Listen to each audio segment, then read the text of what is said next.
Welcome back to the Love Inspired Leadership Podcast. So thrilled that you are here. This is truly the space where we uncover the beauty of authentic transformation, rooted in courage, love, and the power of living a life aligned with purpose. Today, I'm deeply honored to sit with someone whose journey carries both resilience and wisdom, Bill Walters. Bill, welcome. And I'm just going to share a little bit about you. Before his rise as a trusted financial guide, Bill walked through profound seasons of caregiving, supporting his mother through dementia, raising a daughter with emotional and medical needs. Out of these tender yet extremely challenging chapters emerged his mission to help families, especially those navigating special needs, and experience financial stability and peace of mind. His story is one of heartache transformed into healing and service. And I can't wait for us to journey into this together, because I understand what it's like to navigate through those impossible times.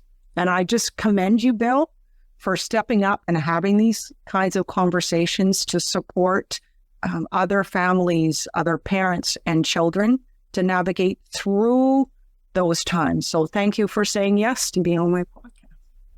Well, it's an honor and a privilege to be here. You were my first choice. That's why you're number one. And I appreciate your interview style and the opportunity to share my story. Oh, beautiful, beautiful. So, Bill, can you share with us, that moment in time when your caregiving journey began and how it reshaped the way you see family, your responsibility, and the true concept of what resilience represents? Sure. I think we have to go back to when I was 3 years old, and I was born with hip dysplasia. And in that time frame, the care with that is your hips don't properly connect into your socket, and you're just rendered unable to walk. Okay, and it requires 8 weeks bed rest. And so my mom was there to take care of me, and my hips became dislocated between the ages of 3 and 8, 6 times. And in those times, you had to relearn how to walk. And while I was in kindergarten, they had to set up a special bed so that I could attend class. I was taken to school on a red wagon, lifted into the school by the kindergarten teacher's son, who was a football player. And at the end, before he would go to practice, he'd lift me out, put me in the wagon, and I would be pulled home. So my mom was there to take care of me with no question, love. And I would ring a bell. I have to go to the bathroom. I'd have to ring a bell and something to eat. And, TV back then wasn't very exciting. It was Beverly Hillbillies and the Munsters and Green Acres. Adam 12. Adam 12. Okay. Right. Hogan's Heroes. Yeah. And after you've seen the reruns 2 and 3 and 4 times, there wasn't much to do. So she bought me an encyclopedia. It was Funk and Wagnalls, and I learned how to read at a young age. And I read the encyclopedia because you could only watch so much TV. So when we fast forward to my dad being on his deathbed, and he grabs my arm in his Navy way and says, "Take care of Mom." And I said, "Yeah, Dad, I got this." And then he really grabs me and he says, "No, I mean, take care of Mom." I'm like, "Dad, I answered you the first time." But I didn't realize when I said I got this, what that really means. Yes. And so when he passed, my mom ages 10 years in one day, and I inherit a lovely, lovely lady who just wanted to be cared for, but she's no longer sharp, and she's not the accountant that I grew up with. And eventually the cognitive abilities go away, and it's like having an infant. And so she wasn't violent. There was no issues. There's no regret. But in those 6 years of caretaking for her, I learned so much that I want to share that and reduce it to a 20-minute conversation, because you and I can say the kids nowadays are different, right? And without ruffling feathers, but they'll just throw us into a home if not given direction, right? But I wasn't given that opportunity because my mom loved me when I was in need, therefore I love upon her, right? And so as a faith-based person, I rolled up my sleeves and learned, and we created a way of doing things, and we passed that on. And so you don't want to be a burden to your children, but also you want to have that conversation with your aging parents while they're still cognizant, and get their wishes, hopes, dreams, and desires of their golden years in writing, laminate it, and have them sign it so that they know that this is what they asked for as treatment. And it's not simple, and it has to be flexible, right? And there's so many things to share. So I just want to give you the back. I just want to say that, this situation we're describing isn't just about parents. Sometimes there's children involved that you have this opportunity of serving them, to support them if they're in crisis or need that support as a parent too. So I think so here's my question for you is I went through something similar, not exactly the same, where I took 6 years to serve a family member, and I shut down everything. I shut down a very successful speaking business, corporate training organization within 2 weeks because they got sick. And it was the hardest thing I've ever done in my life. And I know for a fact that decision was the right decision. It was the scariest decision. Yet what happened in those 6 years, I got to know who I was, because I was so busy before that corporately and making money and, being a mother. And so I'm just curious. Here's my question for you. What did you learn about yourself during that time of serving your mother? So because we're loved first from source, okay, he loves us, so therefore we love. I got a chance to get to know my mom as a human, not as a mom, and to enjoy our time together. And I scheduled things, senior trips where we took senior trips together, and going to her first Christian concert, and setting up play dates. And this is funny because I had elderly people come over the house and have play dates with her where they would go to the movies and leave the movies and come back. And I would tell them, don't eat too much chocolate because it's going to make them hyper and it raises their blood pressure. And they don't know that. I would take her pulse ox before and after. I'm like, how much chocolate did you have? And she would giggle like a little kid, right? Yeah, like that. So I learned to love from a pure heart sense, no matter what happened. I mean, I knew where she was in the house because there was always a trail of crumbs, right? She loved cookies, she loved chocolate, and she wasn't trying to be messy or sneaky. She just did, right? And so we put her on the first floor, right? And so that there was, no fall risk, and gave her access to things, but we had someone in the house with her along with myself during the day so she could have a break for me, right? It was not for me. It was so that she can have a female companionship, and we created a schedule.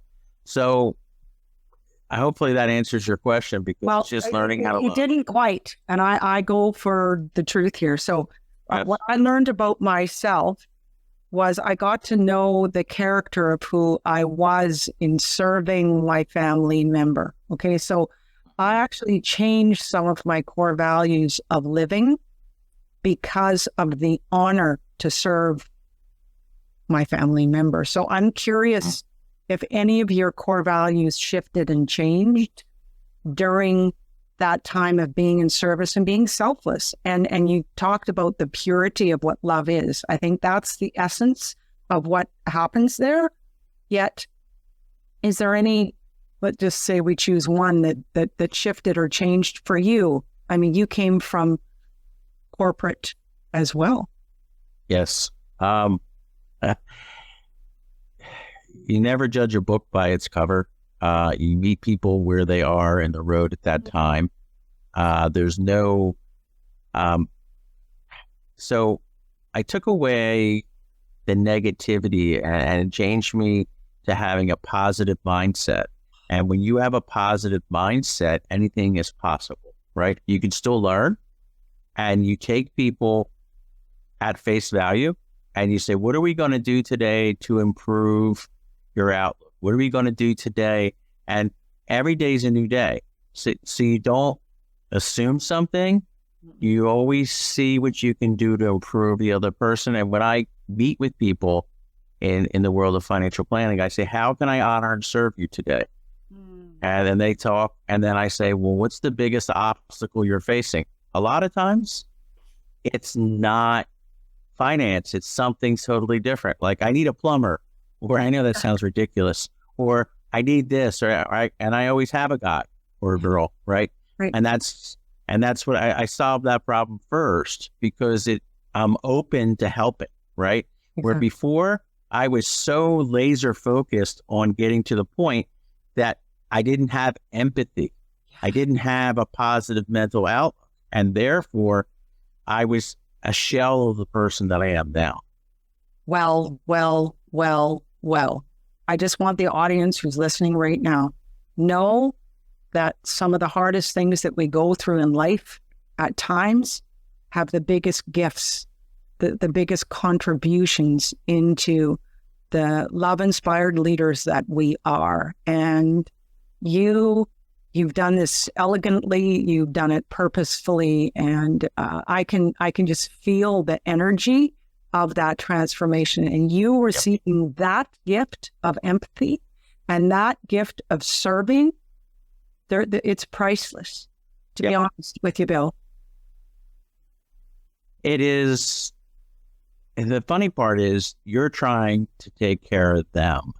But what happens is they actually love on you non-verbally, with their eyes, with their funny comments, and you learn something new that you didn't know before, that you just brushed over. And even though you heard the story 50 times, you learn something new on the 51st.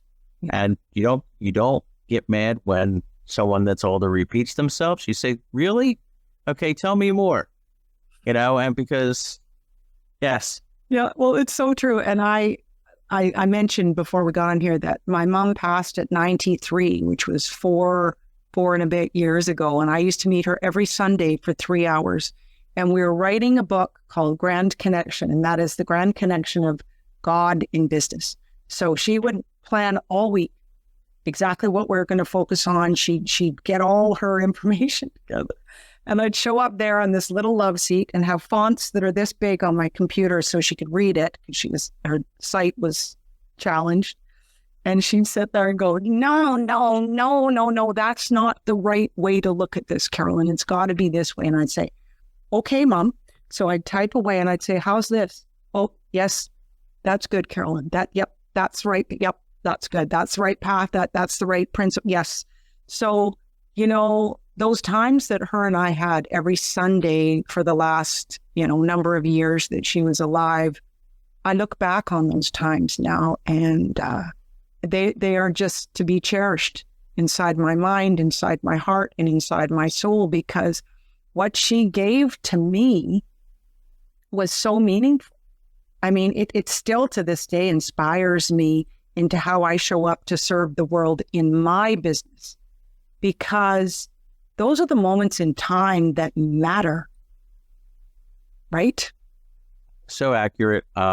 We used to attend church, and she used to sit, I used to call it the little bitty club. And it was all the older ladies above the age of 80, and they would get together, and they would be like kids in the back. They'd be giggling and having a good time. And then after church, there was always food. And they would go and sit down, and they would eat their food and talk and back and forth. And then it wasn't 15 minutes. It was like an hour and 10 minutes later. And she was smiling ear to ear. And so I would never rush it because this is all her contemporaries that would still be in church. And so she would cherish going to church for the food afterwards, right? Not for the actual sermon because she was interacting with her friends, right? And it's community, right? Yeah. It's connection. It's community. Right. It's, we're not meant to do this life alone. I don't care if it's in business. I don't care if it's personal, right? And, I think that the way we live as a love-inspired leader is we can create those communities ourselves, which is what I've done for decades. And we also can ask and be curious about the communities that we get to connect with. And, it needs to be a place that you feel safe, that you feel cared for, that you feel nurtured, that you feel heard, that you feel special. And there's so much opportunity online as well as in person right now since COVID that has opened up. I mean, I started a global networking organization that ended up, we started at COVID just to serve the businesses that would be lost around the world. And we ended up attracting 23 countries within a few years. And over 6,500 people came through our events that I hosted. And it was such an honor for me to hold this space for these businesses that felt lost, that felt alone, that didn't have a place to connect with, that meant something. And, we did a great job serving all those businesses during that challenging time. And it's the same as your mom going to have, the white sandwiches cut up with the tea with her community surrounding her. It's connection. So I think the message here is I want the audience to take away is if you are feeling alone, there's lots of opportunity. It's a matter of making that decision to ask, also reach out to those people in your circle of family or friendships or whatever that you can get involved on a consistent basis within an organization, a community as well. I mean, you feel the same way about that too, I'm sure, Bill. Yeah, we're basically seeing eye to eye here because no matter what the situation, whether it's a parent of a child that's atypical, neurodivergent, or IDD, however you want to say it, the child wants to fit in, be included, and grow every day, right? And the parent's goal is for them is the same.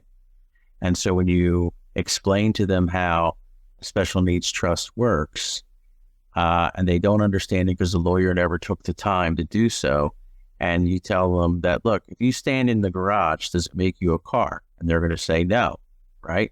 Well, just because you have a special needs trust doesn't mean you know how it works and operates.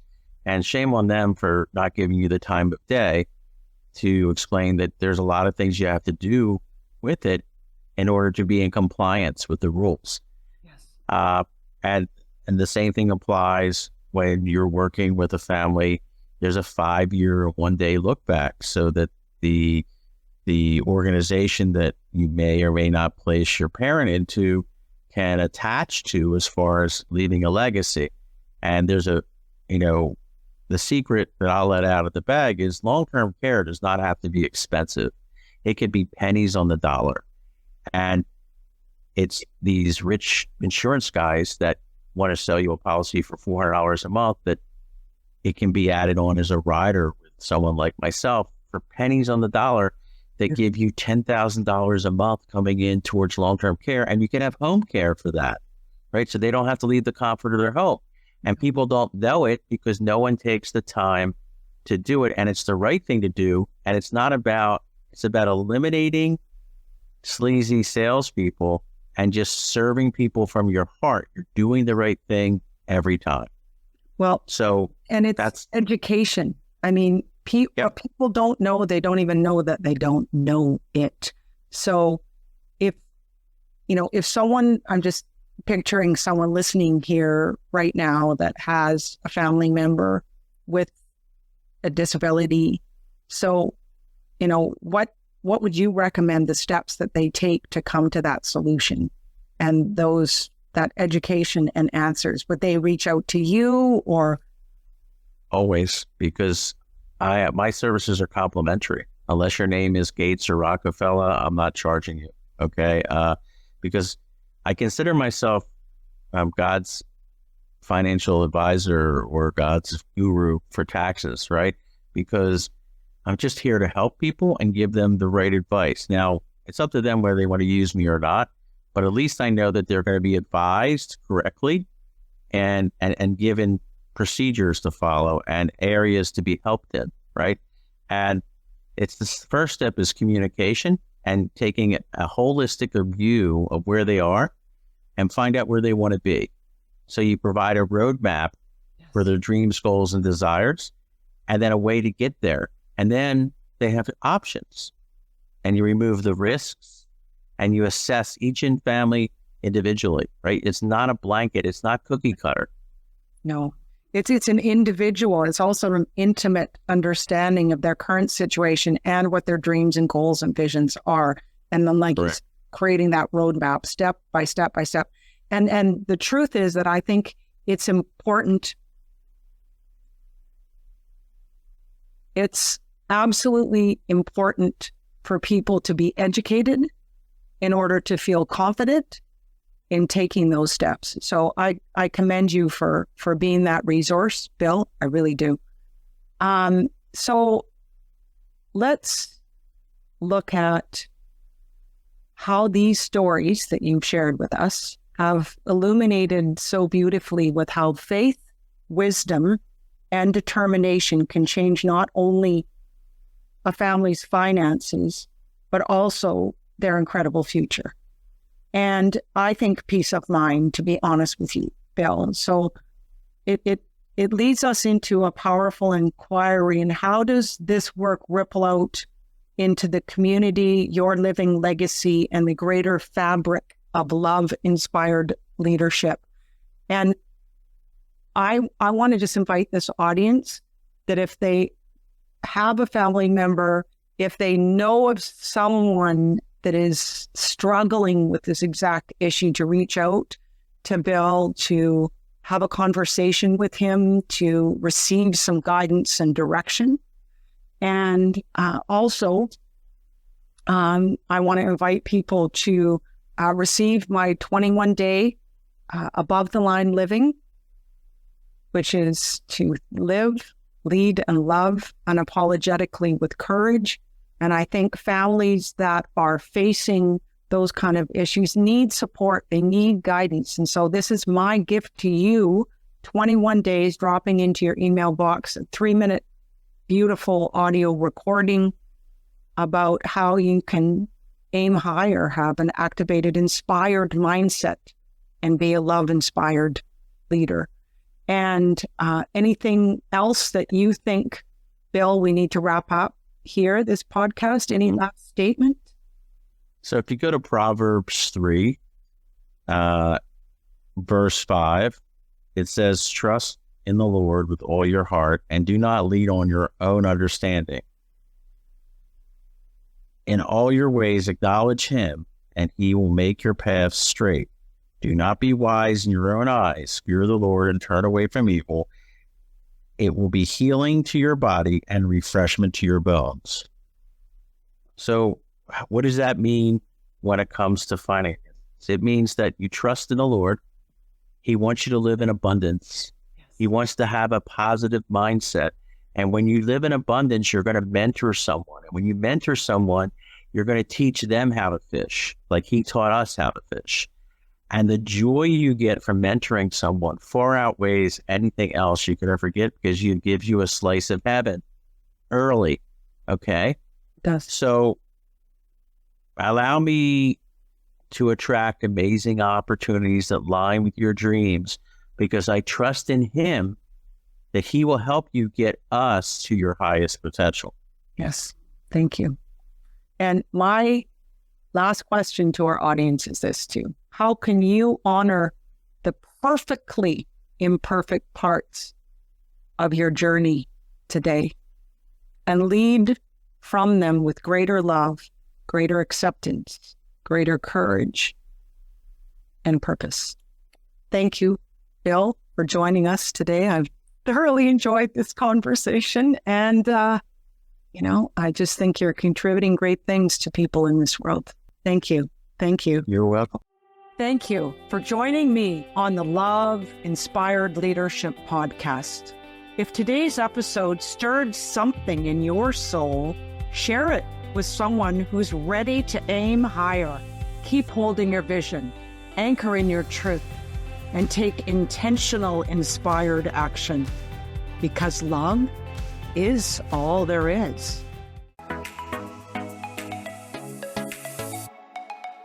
Hey, I'm Michelle Abraham, founder of the High Vibe Podcast Network, and we are honored to have Carolyn Cooper's Love Inspired Leadership show as part of our network family.